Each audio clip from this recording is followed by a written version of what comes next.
4장 9절에서 12절을 중심으로 할례시냐 무할례시냐라고 하는 제목으로 하나님 말씀 전하겠습니다. 로마서 4장은 로마서 3장까지 바울이 지속적으로 말해왔던 것들에 대해서 확증해주고 또 확장하고 증명하는 그런 내용을 시작을 하고 있습니다. 그래서 지난주에 말씀을 드렸던 것처럼 4장에서부터 11장까지는 믿음으로 의롭게 되어지는 것이 무엇인지, 하나님의 의가 무엇인지에 대해서 더 자세하게 더 확대해서 설명해 주는 그런 내용이라고 할 수 있을 것입니다. 앞에서 바울은 모든 인간은 죄로 말미암아서 하나님의 진노와 심판 아래 있다고 선언했습니다. 그리고 그 하나님의 진노와 심판에서 벗어나서 구원을 얻을 수 있는 유일한 길은 하나님께서 마련하신 하나님의 의를 믿음으로 받아들이는 것 외에는 다른 길이 없다. 우리 인간 스스로 구원의 길을 만들어낼 수도 없다.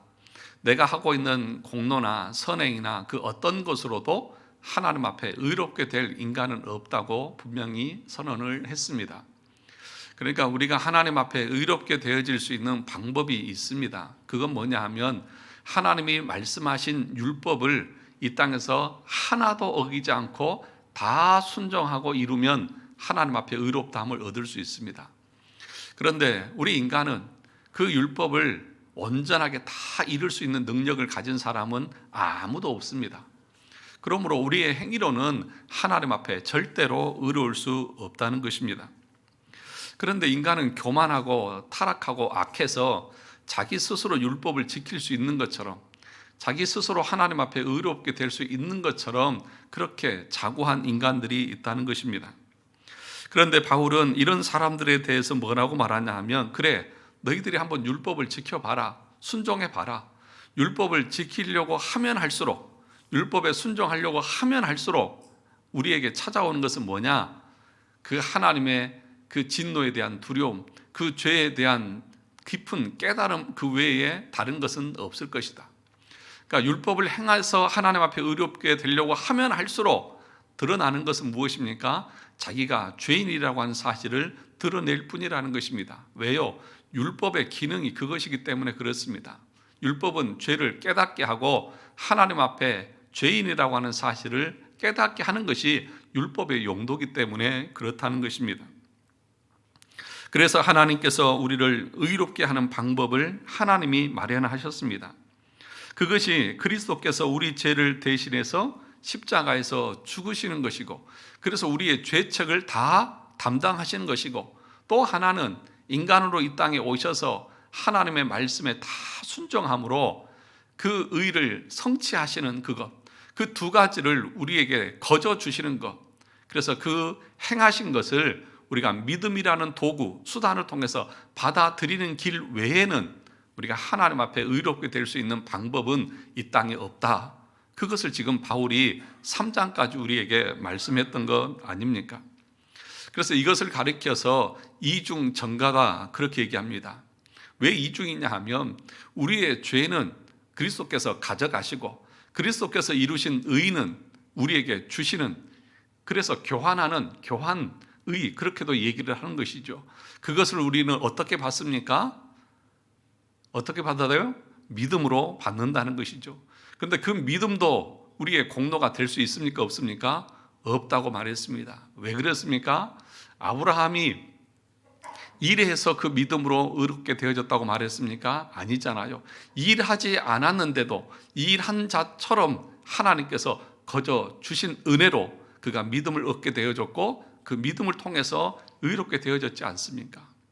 그러니까 우리가 잘못 알고 있는 거, 믿음으로 구원받는다, 그래서 내 믿음이 중요하다 그러면서 자꾸 믿음을 강조하는데, 그래서 자기가 믿은 것을 공로처럼 여기는데, 그렇게 여기는 사람들의 마지막은 뭐라고요? 멸망이라고요. 그래서 오늘 4장에서 바울이 논증하고 있는 내용이 뭐였습니까? 아브라함이 무엇을 얻었다 하리요? 육신으로 자기가 하나님 앞에서 무엇을 얻었느냐? 무엇이 나타났느냐? 의롭다고 나타난 것이 있느냐? 없다는 것이죠. 하나도 없다는 거예요. 그가 믿음의 조상이 된 것은 그가 믿음이 탁월하고 특출나서 그렇게 믿음의 조상이 된 것이 아니라고 하는 것을 바울은 계속해서 논증하고 있다는 것입니다. 그러므로 우리가 믿음으로 의롭다함을 받았다는 사실을 안다고 하면 어느 누구도 하나님 앞에서 자기의 믿음을 자랑할 수 있습니까? 없습니까? 없다고요. 그래서 3장에서 뭐라고 말했습니까? 자랑할 수 있느냐? 없느니라. 27절. 그런즉 자랑할 때가 어디냐? 있을 수가 없느니라. 무슨 법으로냐? 행위로냐? 아니다. 믿음의 법으로니라. 우리의 행위로 하나님 앞에 의롭게 된 것이 아니기 때문에 어느 누구도 하나님 앞에서 자기의 행위를 자랑할 수 없다. 만약에 여러분들 중에 예수 믿으면서 내 공로를 내세우고 내가 어떤 행한 것을 자랑하고 있다고 하면 그 사람은 아직 구원이 무엇인지 모르는 사람일 뿐이라는 사실이죠. 우리는 어느 누구도 하나님 앞에서 자랑할 것이 아무것도 없는 죄인에 불과한 것입니다. 그래서 교만할 수 없다고 하면 우리는 늘 하나님 앞에서 겸손할 수 있어야 되고, 그리고 서로를 향해서도 겸손할 수 있어야 한다는 것입니다. 그러면 여기서 믿음으로 의롭게 되었다고 하는 그 말의 의미가 무엇인지를 조금 살펴보고 가려고 합니다. 그 뭐냐 하면, 나에게는 죄가 있다 없다? 믿음으로 의롭게 되었다라고 선언했을 때에 그 상태는 어떤 상태냐 하는 것이죠. 나에게 죄가 있다는 것입니까? 없다는 것입니까? 없다는 것입니다. 전혀 없다는 것입니다. 하나도 없다는 것입니다. 예수 믿는 그 순간 우리의 모든 죄는 누가 가져가셨어요? 예수 그리스도께서 가져가셨습니다. 과거의 죄, 현재의 죄, 앞으로 지을 모든 죄까지 하나님께서 다 가져가셨습니다. 그래서 우리는 죄인이 아니라는 사실입니다. 이 이신칭의는 법정적 용어입니다. 뭐예요? 무죄 선언을 받았다는 것입니다. 여러분, 재판을 받고 나오는 사람이 판사가 무죄 딱딱 치면 그 사람이 나올 때 어떻게 나와요? 당당하게 나오잖아요. 당당하게 나오잖아요.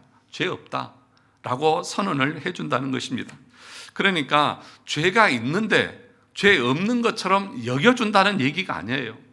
죄가 남아있는데 내가 용서해주고 받아준다는 얘기가 아닙니다. 실제적으로 나에게는 죄가 하나도 없는 상태가 믿음으로 의롭게 된 상태라는 거예요. 그러니까 여러분들이 믿음으로 의롭게 되어져서 구원받은 하나님의 백성이 되었다고 할 때에 여러분 마음의 상태는 어떤 거냐 하면은요, 자유입니다. 자유. 기쁨입니다. 환희입니다. 감격입니다. 왜요? 내가 죄가 하나도 없는 의로운 의인이 되었기 때문에 그렇다는 것입니다.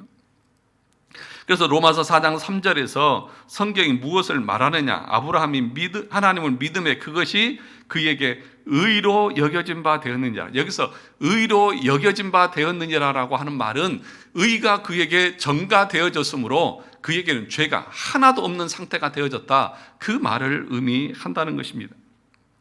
만약에 죄가 남아있다고 하면, 만약에 죄가 조금이라도 남아있다고 하면, 죄가 있는 상태에서 내가 너를 용서만 해준다고 하면 그 사람의 마음에는 그런 참된 기쁨이 없을 것입니다. 죄가 조금이라도 남아있다고 하면 십자가에서 흘리신 그 보혈의 능력이 온전한 능력을 가지고 있다고 말할 수 없을 것 아니냐는 것입니다. 그래서 칭의의 측면에서 보면 우리는 믿을 때 완전히 죄가 제거되고 실제적으로 죄가 없는 경건한 믿음의 사람이 되는 것이다. 그것이 믿음으로 의롭게 되는 것이다. 그렇게 말하는 것입니다. 여러분, 그래서 먼저 이것을 여러분들이 인식하는 것이 중요합니다. 그래서 우리는 뻔뻔할 수 있어야 합니다. 참 얼굴도 두껍다, 얼굴에 철판 깔았냐? 라고 말하는 그 뻔뻔함 있잖아요. 그 뻔뻔함이 우리 가운데 있어야 합니다. 나는 죄인이지만 나는 의인입니다. 그래서 용서받은 죄인이라고 표현합니다. 다시 말하면 믿음으로 의롭게 된 하나님의 사람들은 죄를 지었다고 해서 지옥에 갑니까? 안 갑니까? 아주 몰라요. 여러분들이 믿음으로 의롭게 되었다고 하면 죄를 지으면 지옥 갑니까? 안 갑니까? 대답을 못 하시잖아요. 어떤 죄를 지어도 여러분들은 지옥 가지 않습니다. 아멘이십니까? 아무도 아멘을 안 하시네. 무슨 죄를 지어도 우리는 지옥 가지 않습니다. 왜냐하면 우리의 죄가 어떻게 되어졌기 때문에? 영원히 사해졌기 때문이에요. 영원히 사해졌기 때문이에요. 만약에 믿음으로 내가 의롭게 되어졌는데 이 세상에서 생각할 때 사형에 해당하는 엄청난 죄를 지었다고 했을 때에 당신은 지옥 가. 그러면 예수님이 또 죽으셔야 되나요? 자, 이렇게 얘기하니까 이제 전부 다 저를 의심의 눈초리로 뚫어지듯이 쳐다보는 거예요. 목사님이 이상한 소리 하시는 것 같다. 여러분, 이것을 잘못 오해하면 그러면 이제 마음대로 죄 짓고 살아도 되겠네? 라고 말하게 될 것입니다. 그렇죠? 이제는 어떤 죄를 지어도 여러분들은 지옥 가지 않습니다. 라고 그렇게 얘기하면 사람들이 대번 반문하는 것이 뭐예요? 그러면 뭐 마음대로 죄 짓고 살아도 되겠네. 복음을 제대로 들었을 때의 반응이 이런 반응이 나와야 합니다. 그것이 복음입니다. 복음을 제대로 들었다고 하면 야, 그러면 우리는 그냥 무슨 죄를 지어도 되겠네? 맞아요. 여러분, 무슨 죄를 지어도 여러분 괜찮습니다. 절대로 그 죄 때문에 여러분 지옥 가지 않습니다. 그런데 여러분, 믿음으로 의롭게 되어지고 의롭게 된 사람은 무슨 죄를 지어도 지옥에 가지 않는다고 하면 그러면 나는 죄 지어도 되겠네? 예, 죄 지어도 됩니다. 그렇게 사십시오. 그런데 바울이 뭐라고 말합니까? 그러나 참으로 회심한 성도들은 그렇게 살지 않는다. 참으로 회심한 성도는 그러나 그렇게 살지 않는다. 그것이 로마서 6장에서 말하는 성화의 삶입니다. 우리 6장 1절을 가서 1, 2절을 가서 보시죠.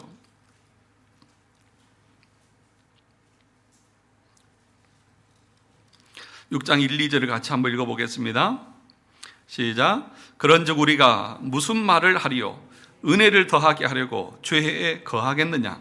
그럴 수 없느니라. 죄에 대하여 죽은 우리가 어찌 그 가운데 더 살리요? 여러분, 우리는 어떤 죄를 지어도 지옥 가지 않아요. 그러면 목사님, 마음대로 죄 짓고 살아도 되겠네요? 이것은 아직 믿음으로 의롭게 된 것이 무엇인지를 모르는 사람, 값없이 구원받은 그 은혜가 무엇인지를 아직 모르는 사람이 하는 소리고, 참으로 그 은혜를 아는 사람들은 어떻게 살아요? 우리 그리스도께서 내 죄를 죄책을 지기 위해서 십자가에서 죽으셨는데 그 은혜를 내가 아는 내가 어떻게 다시 그 죄를 똑같이 지을 수 있느냐 하면서 다시는 그 죄를 지으려고 안 하는 거예요. 물론 우리가 예수 믿고 의롭게 되어져도 죄 지을 수 있죠. 그러나 그 죄가 습관적인 죄가 아니라는 거예요. 그 죄가 계속해서 줄어들어가는 그런 성화의 삶을 살게 된다는 거예요. 그래서 6장에서 사도 바울이 말하는 것이 그 성화의 논리를 말하는 것입니다. 그래서 루터는 이런 말을 했습니다. 행위는 칭의의 문제와 관련될 때는 전혀 고려 대상이 아니다. 우리가 믿음으로 의롭게 된 데 있어서는 행위가 역할을 합니까? 안 합니까? 안 하잖아요. 그러므로 여러분들이 어떤 죄를 지어도 여러분의 그 행위가 여러분을 지옥으로 이끌어가지 않는다고요. 그러면서 이렇게 말합니다. 그러나 해가 빛을 비추지 않을 수 없는 것처럼 참된 믿음은 반드시 행함을 낳지 않을 수 없다. 태양빛이 빛이 없는 태양을 생각할 수 있어요? 빛을 비추지 않는 태양이 존재할 수 있어요? 없다는 거예요. 그런 것처럼 참된 믿음을 가진 사람이 성화의 삶을 살지 않는다는 것 자체도 불가능하다는 거예요. 그래서 믿음으로 의롭게 되어져서 내가 모든 죄가 사해졌다고 하는 사실을 아는 사람은 그 그리스도의 은혜 때문에 그 은혜를 알고 성화의 삶을, 믿음의 삶을, 거룩한 삶을 계속해서 행해 나간다는 것입니다.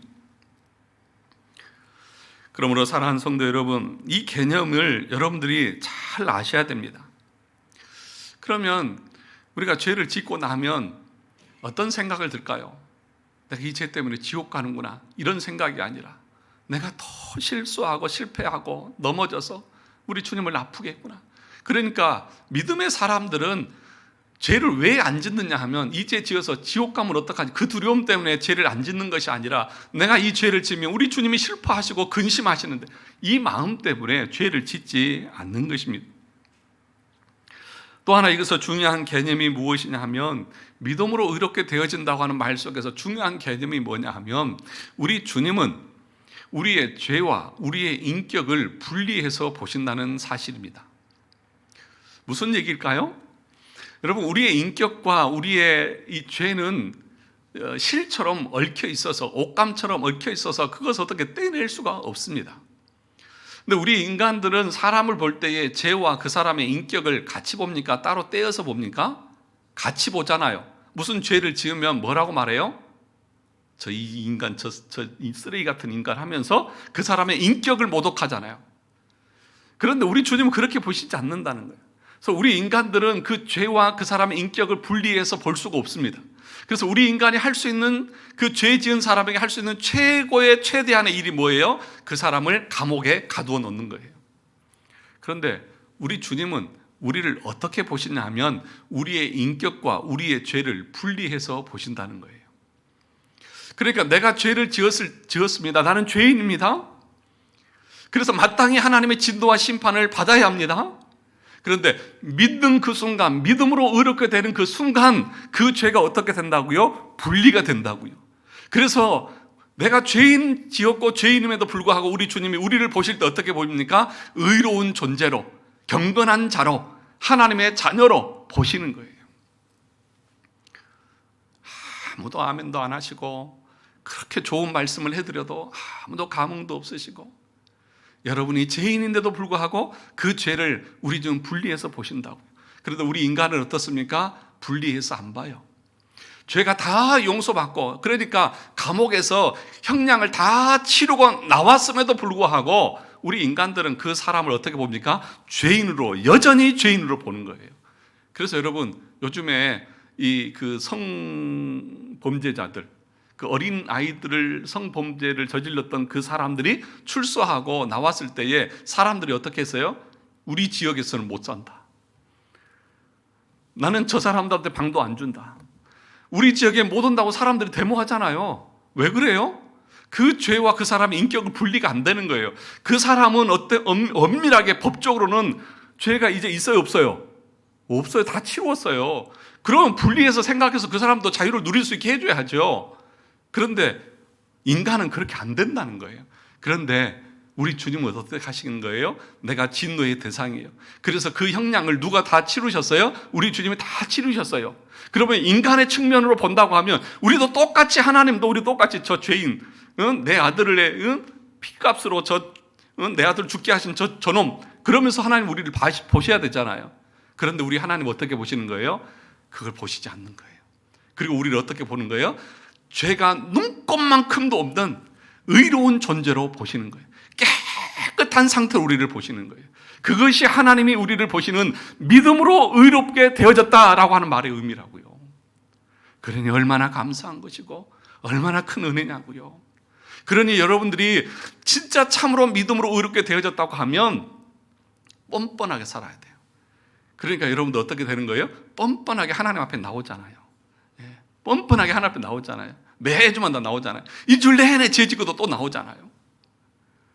그래서 하나님께서 뭐라고 말합니까? 은혜의 보좌 앞에, 날마다 은혜의 보좌 앞에 어떻게 나오라고요? 당당하게 나오라고요. 담대하게. 왜 그렇습니까? 하나님이 우리를 보실 때에는 우리가 조금이라도 죄가 남아있는 상태로 보시는 것이 아니라 아무 죄가 없는 상태로 보시기 때문에, 그래서 내가 그것을 알기 때문에 나는 정말 얼굴에 철판을 두른 사람처럼 당당하게 하나님 앞에 은혜를 구하고, 아버지 이것 주세요, 저것 주세요 하면서 나가는 것이 믿음으로 의롭게 된 사람의 영적인 상태고, 하나님이 우리를 바라보시는 상태라는 사실들을 여러분이 아셔야 한다는 것입니다. 그래서 사도 바울이 로마서 4장 8절에서 이렇게 말했지 않습니까? 주께서 그 죄를 인정하지 아니하실 사람은 무엇이 있도다? 복이 있도다. 이 말인 거예요. 이 말인 거예요. 하나님께서 우리의 죄를 다 도말하시고 다 분리시켜서, 내가 죄인인데 나를 죄인으로 보지 않고 나를 의인으로 보고 그 의인으로 여김을 받는 믿음의 사람들은 참으로 영원한 복을 받은 하나님의 자녀다라고 그렇게 지금 선언을 하고 있다는 것입니다. 죄가 없다, 실제적으로 없다. 여러분 기억하십시오.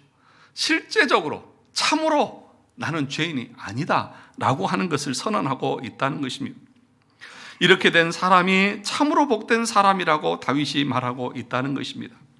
이 개념을 여러분들이 정확하게 이해해야 복음으로 말미암아서 구원받은 것이 무엇인지에 대한 기쁨과 감격이 있는 것입니다. 믿음으로 의롭게 되었다고 하는 말의 의미는 우리가 하나님을 믿을 때에 그리스도께서 이루신 속죄의 능력이 우리에게 전가되고 우리에게 있는 죄가 그리스도에게 전가되는 이 이중 전가를 통해서 나는 완전히 의로운 존재가 되었다고 하는 그런 의미를 말하는 것입니다. 그래서 나는 정죄당하지 않습니다. 죄인이라고 불리지도 않습니다. 하나님은 나를 죄가 없는 하나님의 자녀로 실제적으로 보는 것입니다. 그래서 로마서 8장 1절에서 뭐라고 말했습니까? 그러므로 이제 그리스도 예수 안에 있는 자에게는 결코 무엇이 없다? 정죄함이 없다. 정죄. 너 죄인이라고 정하는 일이 결코 절대로 어느 누구도 나를 죄인이라고 말할 수 없다. 왜? 그리스도의 십자가의 은혜로 그 보혈의 능력으로 나는 깨끗함을 입었기 때문에. 그것이 우리가 믿음으로 의롭게 되어졌다고 하는 하나님의 축복인 것입니다. 이것 아니면 하나님 앞에 절대 설 수 없고, 이것을 우리가 믿음으로 받지 않으면 절대로 하나님의 그 엄중하신 심판대 앞에 설 수 없고 구원에 이를 수 없다고 말하는 것입니다. 그래서 오늘 제가 여러분들에게 말씀드리려고 하는 요점 중에 하나가 이것입니다. 다윗이 여기서 등장을 하지 않습니까? 그러니까 아브라함과 다윗이 등장하는데 아주 이 유대인들에게 중요한 인물 두 명이지 않습니까? 아브라함은 믿음의 조상으로, 그러니까 믿음으로 의롭게 되어졌다고 하는 것이 무엇인지에 대해서 설명하고 있다고 하면, 다윗이 불법의 사함을 받고 죄의 가르침을 받은 자 복이 있다고 하는 이 말은 그것이 의미하는 것이 무엇인지를 우리에게 설명해 주고 있다는 거예요. 그래서 7절에서 한번 보시면 불법이 사함을 받고 뭘 받았어요? 사함을 받았다, 그렇게 얘기를 하고 있습니다.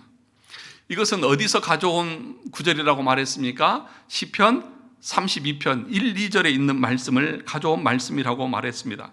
허물의 사함을 받고 자신의 죄가 가려진 자는 복이 있도다. 마음에 간사함이 없고 여호와께 정죄를 당하지 아니하는 자는 복이 있도다, 그렇게 얘기를 하고 있다는 것입니다. 왜 다윗이 지금 이 고백을 하고 있을까요? 여러분, 다윗을 알지 않습니까? 무슨 죄를 저질렀어요? 밧세바를 간음하는 죄를 저질렀습니다. 그리고 완전 범죄를 꿈꾸고 그의 남편 우리아를 전쟁터 최전방에 보내서 살인을 죽게 하는 살인죄까지 저질렀다는 것입니다. 그러나 다윗의 마음은 그 죄에 대한 양심의 가책이 있었을까요? 없었을까요? 양심의 가책이 있었던 것이죠. 그 양심의 가책 때문에 죽을 지경이었던 거죠. 그래서 여러분, 시편 32편 3절에서부터 5절에 보면 이렇게 말합니다. 내가 입을 열지 아니할 때에 종일 신음함으로 내 뼈가 쇠하였도다. 주의 손이 주야로 나를 누르시오니 내 진액이 빠져서 여름 가뭄에 마름같이 되었나이다. 그러니까 여러분, 그 양심의 가책이라고 하는 것이, 그 죄에 대한 가책이 얼마나 고통스러웠으면 뼈가 녹는 것 같다. 여름에 가뭄에 물이 다 빠지고 바닥이 쩍쩍 갈라진 것 같은 그 고통이 내 양심 가운데 있다. 그것이 죄 지은 자의 양심의 가책이고 고통인 것이죠. 그런데 5절에서 뭐라고 말하냐면, 내가 이르기를 내 허물을 여호와께 자복하리라 하고 주께 내 죄를 아뢰고 내 죄악을 숨기지 아니하였더니 곧 주께서 내 죄악을 사하셨도다. 사하셨다. 그래서 7절에서 뭐라고 말합니까? 불법이 사함을 받고, 그렇게 얘기합니다. 이 사함을 받는다고 하는 이 말이 참 중요한 말입니다. 이 헬라어로는 아페테산이라고 하는 그 말인데 무슨 뜻이냐 하면 구별하다 또는 도려내다, 떼어내다, 그런 의미를 가지고 있습니다. 그러니까 앞에서도 말씀을 드렸듯이 우리의 죄와 우리의 인격이 딱 실타래처럼 얽혀가지고 우리 인간은 떼어낼 수가 없는데, 하나님께서 어떻게 하셨다는 거예요? 사하해 주셨다고 하는 것은 도려내 주셔서 완전히 분리를 시켜 주셨다는 것입니다. 네가 잘못한 것은 알고 있지만 용서는 해줄게, 그런 것이 아니라 완전히 떼어내서 동의서에서 먼 것 같이 우리의 죄가를 어떻게 하셨다고요? 멀리 옮겨버리셨다. 그것이 그런 의미라는 것입니다. 그래서 여러분, 이것이 무엇을 의미하느냐 하면, 옛날 고대 이스라엘에는 어떤 형벌이 있었냐 하면, 그러니까 살인죄를 저지르면 어떤 형벌이 있었냐 하면, 그 죽은 시체를 그 살인자의 몸에 매서 등에 매고 지고 다니게 하는 그런 형벌이 있었습니다. 여러분, 그러면 자기 몸에 시체가 붙어 다니면 얼마나 고통스러울까요? 첫 번째 고통은 뭐예요? 시체가 자기를 계속 따라다닌다는 거예요. 여러분, 아무리 사랑하고 좋아하는 부부고 부모고 형제를 할지라도요, 시체 여러분 가까이 할 수 있어요? 함께 살다가 남편이나 아내가 먼저 죽으면 그 집에 무서워서 들어갈 수가 없다고 그래요. 그래서 이사를 하면서 그런 분도 있어요. 아무리 나를 낳아주고 키워준 부모라도 시체와 함께 살 수는 없는 거예요. 그런데 그 자기가 죽인 시체가 자기 등에 붙어서 늘 자기와 함께 하고 있다고 생각해 보세요. 얼마나 고통스럽겠어요. 어디를 가도 그 시체가 따라가요. 잔치집에도 갈 수 없고 사람도 만날 수 없고 얼마나 고통스러워요. 그러면 그 사람에게 있어서 딱 한 가지 소원은 무엇일까요? 누가 이 시체를 내 몸에서 떼어내 줄 사람 없습니까? 누가 이 사망의 몸을 내게서 떼어낼 사람 없습니까? 이것이 그가 가질 가장 큰 소망이 아니겠습니까? 그래서 로마서 7장 24절에서 바울은 이렇게 말했습니다. 7장 24절을 가서 볼까요?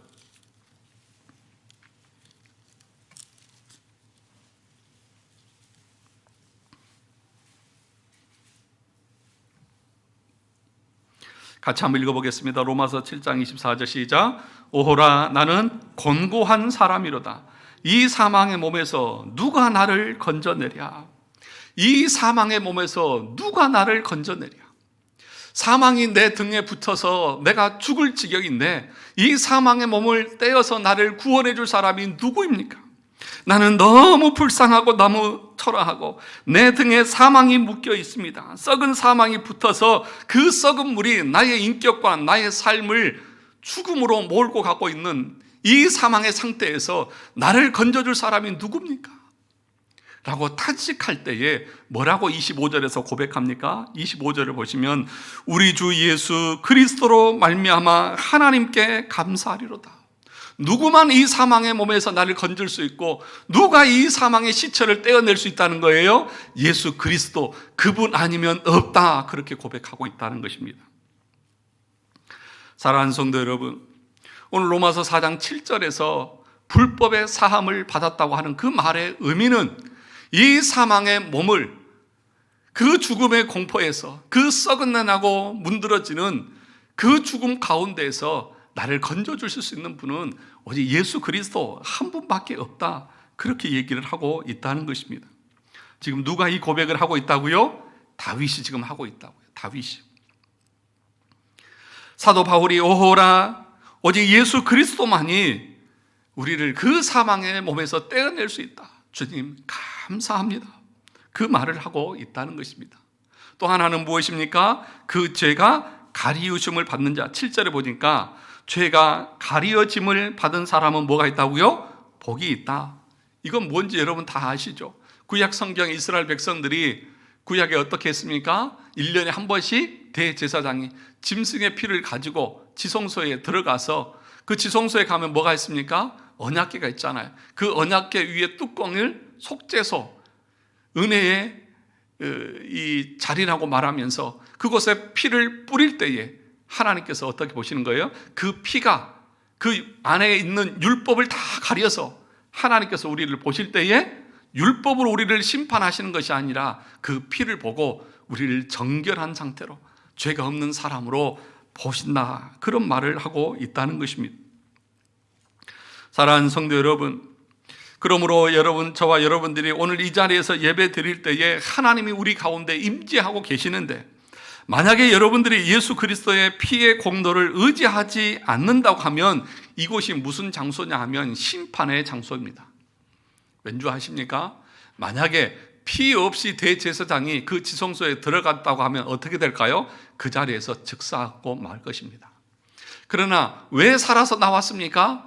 피를 가지고 들어가서 그 피로 언약궤를 덮었기 때문에 그가 살아서 나올 수 있었던 것처럼, 저와 여러분들이 오늘 하나님의 말씀을 듣는 이 자리가 그리스도의 피의 공로를 의지하고 나와서 앉아있는 사람이라고 하면 은혜의 자리지만, 그것을 믿지 않는 사람에게는 이 말씀이 심판의 말씀이 된다는 사실을 아셔야 한다는 것입니다. 그러면 여기서 다윗은 자기가 지은 죄를 어떻게 처리하려고 했습니까?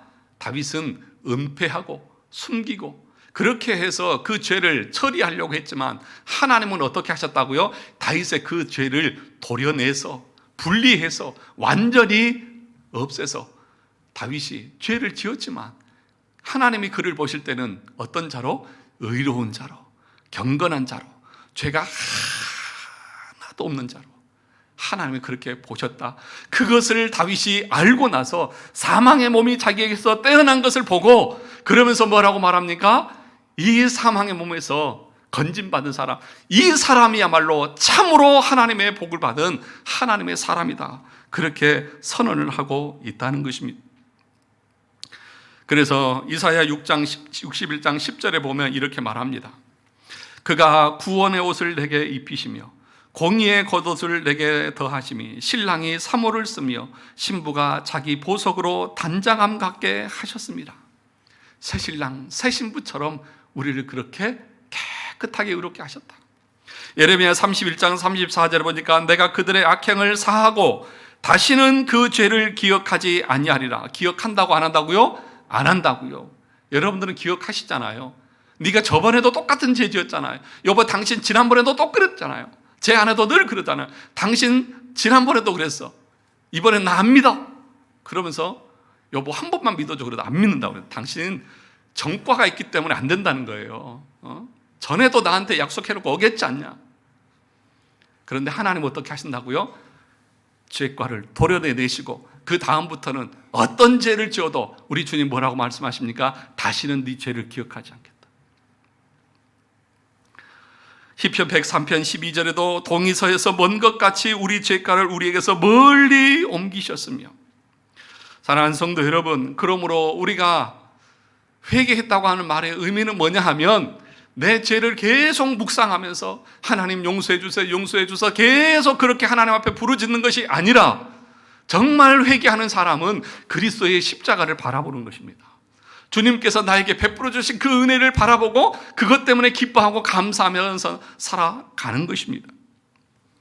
그런데 우리의 삶이 얼마나 엉터리고 얼마나 불합리한 줄 아십니까?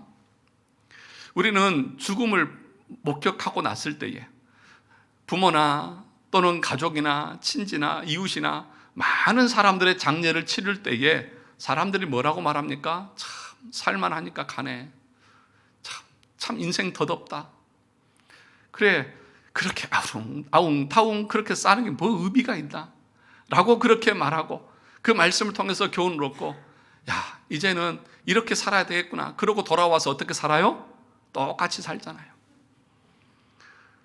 물질도 덧없고 명예도 덧없고 권력도 다 덧없고 하나님을 위해서 사는 것만이 낫는다고 그렇게 깨달음을 알고 나서도, 교훈을 받고 나서도 돌아와서는 다시 열심히 돈을 위해서 쫓아가고 물질을 위해서 쫓아가고 권세를 쫓아가고, 그렇게 하면서 하나님을 위해서 살아갈 수 있는 시간은 없다고 하는 것이 우리의 모습 아니냐는 것이죠. 성경을 읽으십시오. 너무 바빠서 성경 읽을 시간도 없고, 기도하러 나오십시오. 너무 바빠서 기도할 시간도 없고, 정말 영적인 복이 중요하고 영적인 것이 귀하다고 말하면서도 그 영적인 것을 위해서 자신의 시간과 물질을 투자하는 데에는 너무너무 인색한 것이 우리의 모습 아닙니까? 하나님의 말씀에 순종하기보다도 그렇게 자기를 위해서 열심히 살아가는 불합리한 우리의 모습을 보지 않습니까? 이것이 얼마나 무서운 마귀의 계략인지 여러분 아셔야 한다는 거예요. 그것을 당연하게 여기서는 안 된다는 거예요. 사랑하는 성도 여러분, 여러분 꼭 코끝에 나는 팥죽 냄새 때문에 영적인 복인 장자의 권한을 팔아버린 에서처럼 우리의 눈에 보기 좋고 내 마음에 기쁨을 주는 세상의 그 욕망을 쫓아서 살아가다가 영적인 그 복을 다 잃어버리고 살아가는 어리석음을 범하지 말라는 것입니다. 그런데 그런 사람들이 너무 많다는 것입니다. 어떤 장군이 있었습니다. 이 장군은 그 나라에서 2인자입니다. 자기 위에는, 왕 외에는 없어요. 모든 사람들이 자기 밑에 있습니다. 모든 사람들이 자기를 존경합니다. 그런데 자기 몸에는 문둥병이 있습니다. 그 사람이 누구예요? 나만 장군입니다. 그는 너무나 위험 있는 군복을 입고 훈장을 여러 개를 달고 멋있는 걸음걸이로 하고 다닐다 할지라도 그 몸에서 나는 썩은 내, 그 악취는 어떻게 할 것입니까? 그에게는 권세도 있고 물질도 있고 명예도 있고 모든 것이 다 있습니다. 그런데 그 몸이 문둥병이 걸려서 썩어서 죽어가고 있습니다. 무엇이 소용이 있습니까? 무엇이 의미가 있습니까? 그의 돈이 의미가 있고 그의 권력이 의미가 있습니까? 그의 명예가 의미가 있습니까? 없어요. 그 나만 장군에게 있어서 지금 한 가지 소망이 있다고 하면 무엇이겠습니까? 누가 이 사망의 몸에서 나를 건져내랴. 누가 이 악취나는 냄새 속에서 나를 건져내랴. 이거 아니겠습니까? 사랑하는 성도 여러분, 예수 믿지 않는 영혼들은 다 똑같은 거잖아요. 그 명예, 물질, 권세, 악취나서 죽음으로 끌고 가는 것, 그 이상, 그 이하도 아니지 않습니까? 그런데 나만처럼 살면서 잘 살고 있다고 그렇게 얘기해요. 예수 믿지 않고 있는데 우리 자식들 잘 살고 있다고 그래요. 이게 얼마나 슬픈 이야기고 얼마나 안타까운 이야기고 얼마나 사단의 계략에 빠져 있는 상태냐는 것이죠. 이 성경의 진리를 알고도 우리가 어떻게 그런 말을 할 수 있느냐고요. 아무리 향수를 뿌려도 그 몸에 썩어 문드러진 냄새를 감출 수 없습니다. 그것이 우리를 사망으로 이끌어가고 있는 사망의 몸이에요. 바울이 말했던 것처럼 오라 나는 곤고한 사람이다. 누가 이 사망의 몸에서 나를 떠내랴. 그런데 다윗은 뭐라고 말합니까? 그 죄의 그 불법의 사함을 받고 그 죄의 가리움을 받아서 그 사망의 그 냄새라는 것이 떼어져서 살아가는 그 삶이야말로 진정한 복이고 가장 큰 복이고 영원한 복이다. 그렇게 지금 다윗이 말하고 있는 거잖아요. 그 말을 하고 있다. 그것이 믿음으로 의롭게 되어졌다고 하는 우리에게 주신 하나님의 복이라는 것 아니겠습니까? 그러면 오늘 마지막으로 여기 할례시냐 무할례시냐라고 하는 이 말을 잠깐 보고 마치려고 합니다. 이스라엘 백성들이 아브라함이 믿음으로 의롭게 되어졌다고 할 때에 그들에게 중요한 것은 뭐예요? 할례잖아요. 할례를 통해서 자기들은 조금 의로워질 수 있다. 할례를 통해서 하나님 앞에 설 수 있다. 그렇게 말하는 거잖아요. 그런데 여러분, 아브라함이 할례를 받은 것이 창세기 몇 장이에요? 17장입니다. 그리고 아브라함이 믿음으로 의롭게 되어졌다라고 하는 장이 몇 장이냐 하면 창세기 15장입니다. 15장 6절에 보면 아브라함이 여호와를 믿으니 여호와께서 그의 의를 의로 여기시고, 그러니까 아브라함이 의롭게 된 것은 할례 전입니까? 할례 후입니까? 할례 전이잖아요. 그러면 그가 믿음으로 의롭게 되는 데 있어서 할례는 어떤 영향도 미쳤습니까? 미치지 않았습니까? 미치지 않았잖아요. 그러므로 너희들이 할례 그의 행위를 통해서 의롭게 되어졌다고 하는 말의 자체가 말이 안 되는 소리고, 그것은 너희들만의 생각이고 착각일 뿐이지 하나님 앞에 의롭게 될 수 있는 방법은 그런 것이 아니다. 그러면 할례는 뭐냐? 17절 보니까 창세기 17장 10절 11절 보니까 너희 중 남자는 다 할례를 받으라. 이것이 나와 너희와 너희 후손 사이에 지킬 내 언약이니 너희는 표피를 베어라. 이것이 너와 나의 사이 언약의 표징이니라. 그러니까 창세기 15장에서 아브라함은 믿음으로 얻게 되어졌습니다. 잘 기억하세요. 순서가 중요해요. 그죠? 그리고 16장에 가보면 아브라함이 이스마엘을 낳아요. 그죠? 이스마엘을 낳을 때 나이가 86세였어요. 그리고 7장에 와서 할례를 행하라고 할 때가 몇 살이냐면 99세예요. 그러면 약 13년, 14년의 차이가 있어요. 그러니까 그 전에 믿음으로 아브라함은 의롭게 되어졌다는 것입니다. 그러면 한 가지 물어보겠습니다. 아브라함이 부름받은 것이 몇 장이에요? 창세기 12장이잖아요. 아브라함은 창세기 12장에서 부름을 받고 믿음으로 갈 바를 알지 못하고 가나안 땅을 향해서 갔다, 그렇게 기록하고 있잖아요. 너 씨로 말미암아서 내가 모든 민족에 복을 주겠다고 그렇게 하나님께서 약속하셨잖아요. 그때 아브라함은 구원받은 상태였습니까? 아니었습니까? 대답을 해보세요. 아브라함이 하나님의 말씀을 듣고 순종해서 하나님 말씀대로 따라가고 그렇게 예배도 드리고 순종도 다 했어요. 그때 아브라함은 구원받은 상태입니까? 구원받지 않은 상태입니까? 왜 대답을 못 하세요? 답을 이미 다 알려드리고도 물어보는데. 구원받지 않은 상태죠.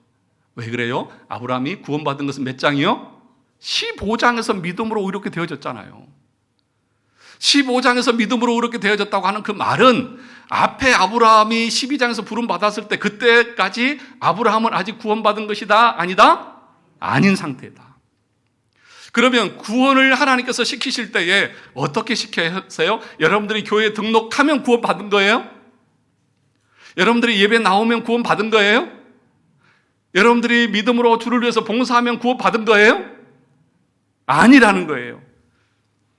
그러면 뭐예요? 하나님께서 구원받을 사람들을 부르셔서 말씀을 듣게 하시고 순종하게 하시고 믿게 하시고 그런 과정 가운데에서 어느 순간 하나님께서 목사를 통해서 구원의 도를 선포하게 하시고 그 말씀 가운데 우리에게 찾아오셔서 내가 내 죄를 사하노라 라고 하는 진리가 내 마음속에 들어와서 내 전 인격 가운데 들어와서 주님, 내가 내 죄 때문에 바울처럼 다윗처럼 내 몸이 눌리고 질려서 너무 고통스러운데 주님, 내 죄를 도말하여 주시니 감사합니다. 주님, 감사합니다.